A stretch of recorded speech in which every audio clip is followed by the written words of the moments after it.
We're continuing on Shekharu Korachayim, Siman Ayin Vav, and Daf Kuf Yud Amud Aleph of the regular prince of Mishna Berurah. We're starting Seif. Hey, this is based on a Gemara. The Gemara says in Masechet Yuma Daf Lamed, page 30, that So'a Bepiyat Tabat is a problem. Now, we spoke about having, this is General Siman speaking about dirty things that would prevent a person from being able to say Divrei Torah, Shema. Our sugya is saying Shema, but it's really the same thing as saying brachot, saying tefillah, saying Divrei Torah. And we mentioned one of them is excrement. And again, even nowadays that we have a much higher level of hygiene, still houses with they're blessed with little kids, or blessed to have older parents that they're taking care of. And sometimes these things become a challenge. Is something that you have to be mindful.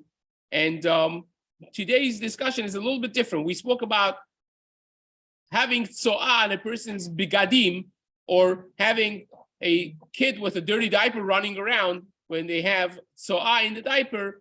Now, today's discussion is if a person, they have tso'ah bepiyat tabat, if they have from the area of their rectum, they have so'ah which has not been cleaned well, the Gemara says it's asur to say Divrei Torah or Shema, and Shulchan Paskins this so'ah bepiyat tabat, afilu hi mechuse, even if it's covered naturally with the body. In other words, when you stand up, it can't be seen, it's covered. Asur likrot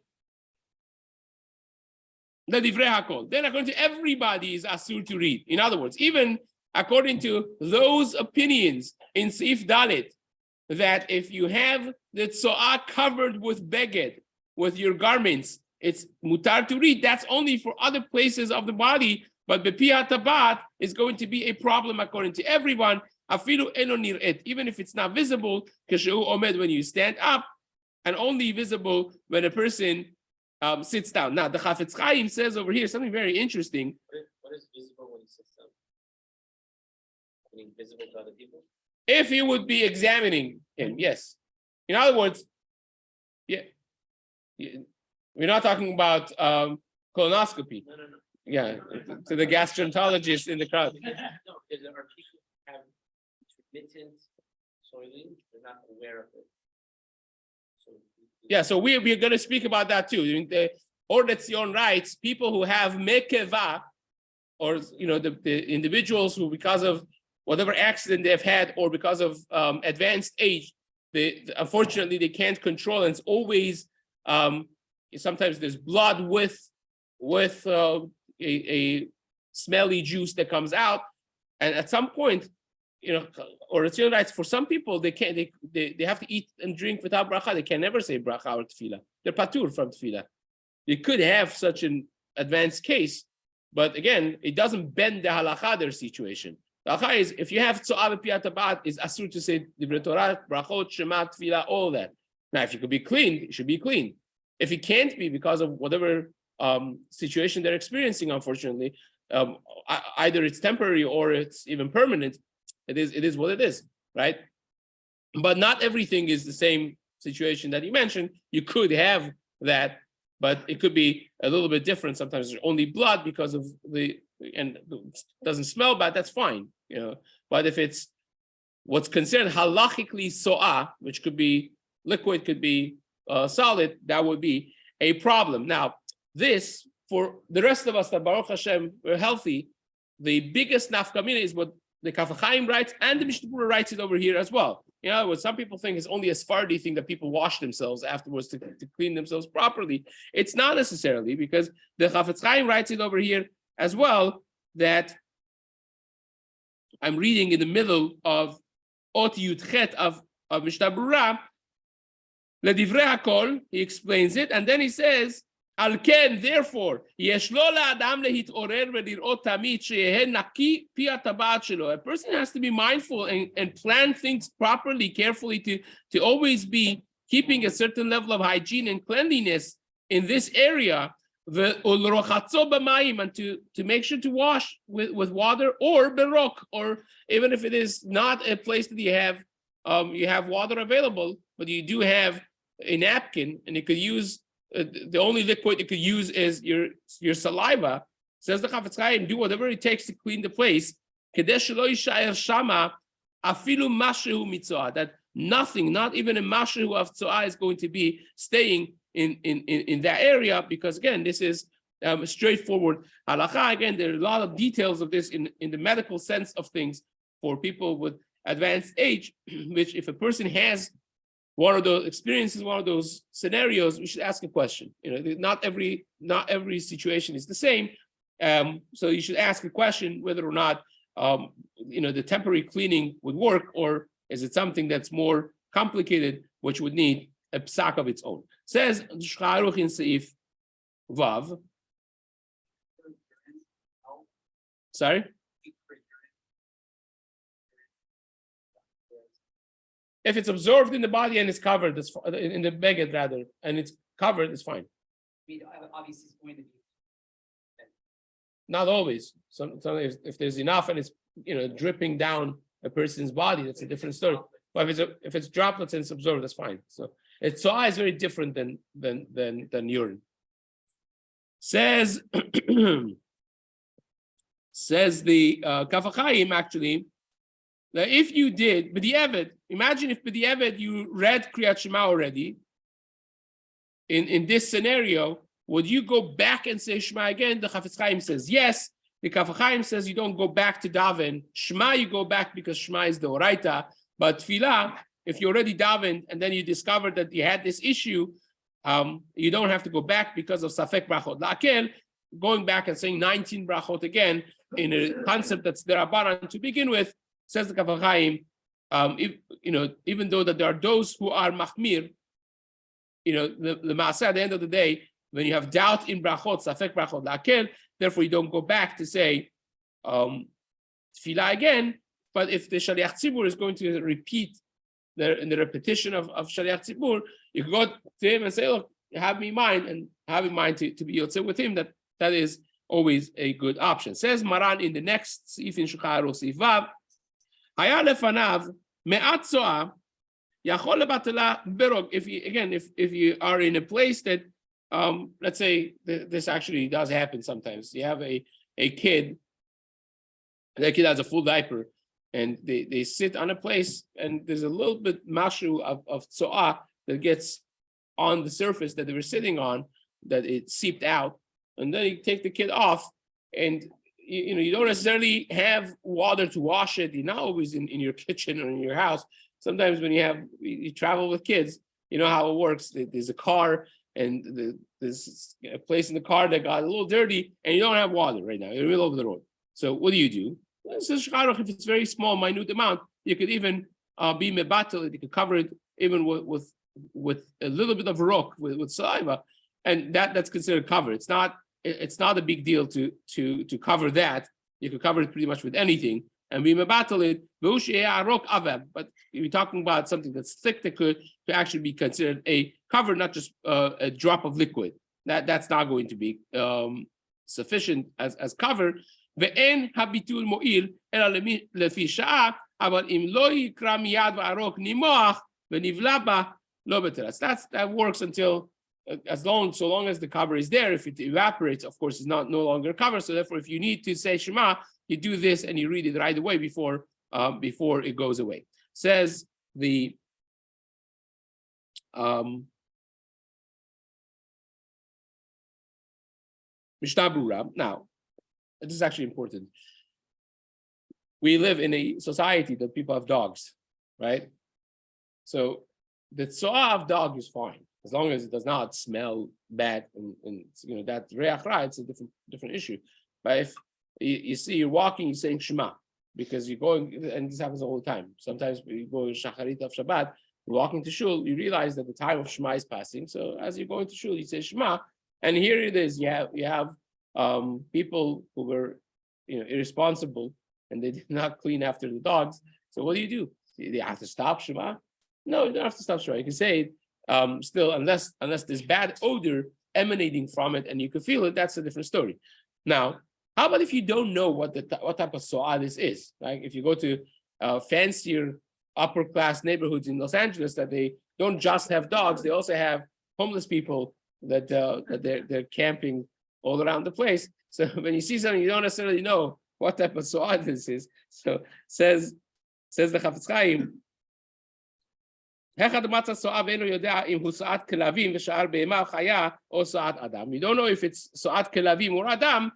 Data Magen Abraham, says the Mishna Berurah, Magen Abraham holds that we go after what's more common. What's more common here in our society certainly is so'ad kelavim. What's more common is the dogs, and therefore you could assume already that this is not from some child that sat there and went to bathroom, or some adult that didn't have any other place. It's so'ad kelavim, and it's fine. And the same is, in the garbage. If you have bad odor emanating from garbage and it smells like so'a, you can assume that that's from a diaper from a human being, and that will be asur. So it really depends where you find them. Again, we think that these are not really relevant. They are very relevant. If you talk about houses with little kids and so on, you always have dirty diapers that they have, and not everyone has it in special bags in a diaper pail or diaper champ or whatever it is called, that they keep it away. Many people that just have their diapers, and as they change the diapers, they just put in the garbage and they end up in their trash bin. And if you're passing by, it smells like so'ah. So then you're to assume that this is so'at adam. So that's basically the most common thing to be discussed in Seif Vav. We move on to Seif Zayin. Says the Shulchan Aruch, Safek im so'at babayit mutar likrot. This is important too. If you have doubt, you want to say Shema. You don't know if in your house you have so'ah or you don't have so'ah. Is it mutar to read or is not mutar to read? Right? So says the Shulchan Aruch, you can read because the chazakah of the house, the general status of your house is not something that you keep so'ah around, right? But if you are in a place that is to be expected, you're next to let's say this happens in Chag HaSukkot sometimes, when you're in the shul sukkah, and we had it over here right in the alley, the sukkah is literally few feet away from the dumpster, right? And if you would sit, for those who paid attention, especially in a sunnier, less windy day, if you would sit by the edge of the sukkah, you actually would smell the dumpster. You can't do that because that is to be. Now here we don't have necessarily a lot of diapers, and the school may have some, but downstairs. But if it's expected, and it's not the dumpster, but it's your trash bin next to your sukkah, because it's next to your driveway, and your sukkah is built right at after the gate, and you're feet away from your garbage trash bin. So then, if there is smell, is to be, and you have kids at home, little kids in diapers, so that's considered tzoah basically.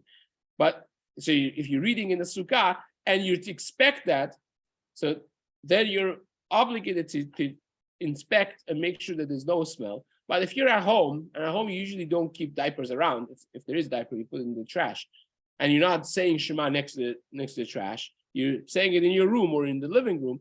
Then you're not supposed to look for it. And therefore, what's the difference? The difference is like this. Safek im tzoah b'ashpa asur mishum dechizkat. If you're next to the garbage, then you are expected to check it, and therefore the chazakah of the ashpa is that there is so'ah there, and this is only about excrement. It's not talking about urine over here. And the difference is if you read and then you found something, right? Imagine if you said your tefillah, you read Shema, and then you realize that there was actually so'ah in the area. So you have to go back, or you not have to go back? So as we will discuss, Bezat Hashem, you'll see that it depends really on the status. If you were expected to check it because it's a place that usually has something, then it's your fault. It's negligence. You have to go back and if it was in a place that you're not to expect to have their diapers there, or again, this is adults with advanced age, could be the same thing. You have a room with a grandfather, with a grandmother, or for those who are blessed to be taking care of their elderly parents. And if it's expected to smell things and to have things there, so then you can't just say Shema next to them and without proper inspection. But at the same time, if it's not in that way, and you said it, and then it happened to be that your wife forgot that their diaper on the corner of the room with the kids, fine. So that's not a problem, so long as you did not smell any bad odor during the time that you were involved in Torah and Tefillah. Okay. Well, you have to assess the situation.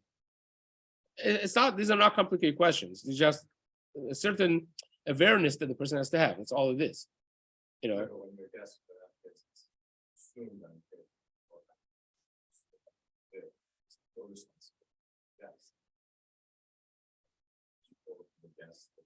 No, we're not talking about that responsibility. We're talking about if it's expected to have dirty diapers there.